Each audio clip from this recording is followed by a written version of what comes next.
Shalom saudaraku, kembali lagi kita merenungkan kebenaran firman Tuhan pada hari ini yang terambil di dalam Galatia pasal 3 ayat 3. Beginilah firman Tuhan. Adakah kamu sebodoh itu? Kamu telah mulai dengan roh. Maukah kamu sekarang mengakhirinya di dalam daging? Judul renungan hari ini, jangan mengandalkan kekuatan diri sendiri. Coba kita bayangkan ada seorang petani yang dengan antusias menanam bibit tanaman di kebunnya. Petani ini memberikan perhatian khusus untuk memastikan tanamannya itu bertumbuh dengan baik. Maka ia menyirami dengan air dan memberikan pupuk. Tanaman itu mulai tumbuh dengan subur dan bahkan sehat. Namun suatu hari sang petani tergoda untuk mengandalkan upayanya sendiri. Dia berpikir, mengapa harus repot-repot memberi pupuk dan menyiraminya setiap hari? Aku bisa melakukan ini tanpa bantuan siapapun. Akhirnya, petani ini menghentikan perawatan intensif yang biasa dia lakukan. Dan ia hanya mengandalkan tanah dan cuaca saja. Waktu pun berlalu dan tanaman yang awalnya subur dan sehat mulai layu dan bahkan mulai mati.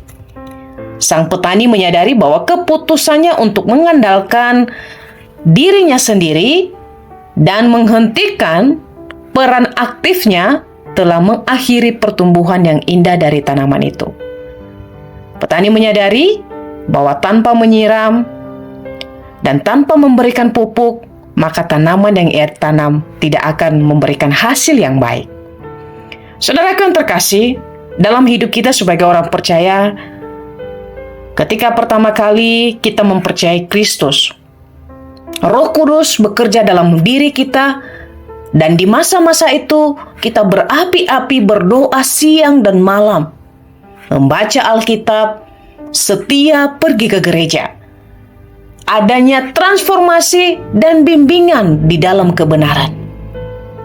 Namun, ternyata dalam perjalanan hidup, kita mulai tergoda untuk kembali kepada cara-cara dunia yang dimana kita mengandalkan kekuatan diri kita sendiri. Roh Kudus yang membimbing kita untuk berdoa, membaca Alkitab, dan sekarang kita mengandalkan kekuatan kita. Kita membaca Alkitab sesuai dengan kemampuan kita sendiri, atau sesuai dengan mood kita sendiri. Renungan ini mengajak kita untuk mengintrospeksi diri kita. Apakah kita masih setia pada panggilan Roh Kudus yang ada di dalam hati kita?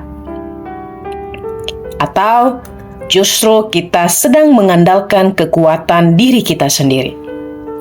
Marilah sebagai tanaman, kita bertumbuh dan kita ingin menjadi orang yang lebih baik. Dan pertumbuhan kerohanian kita sebagai orang percaya tidak akan bisa terawat dengan begitu saja tanpa ada sesuatu yang harus kita kerjakan. Perawatan iman kita membutuhkan Allah Roh Kudus yang senantiasa aktif bekerja di dalam diri kita. Marilah kita tidak meragukan, marilah kita juga tidak melupakan bahwa di dalam setiap aspek kehidupan kita, kita membutuhkan Roh Kudus supaya kita bisa bertumbuh dan iman kita tetap kuat di dalam takut akan Tuhan. Jangan mengandalkan kekuatan sendiri untuk bisa bertumbuh, karena pertumbuhan yang mengandalkan kekuatan diri sendiri tidak akan bertahan lama. Tetapi pertumbuhan karena pekerjaan Roh Kudus itu akan membuat kita semakin serupa seperti Kristus dan bahkan kita hidup seperti Dia. Biarlah renungan ini menjadi kekuatan bagi kita semua. Amin.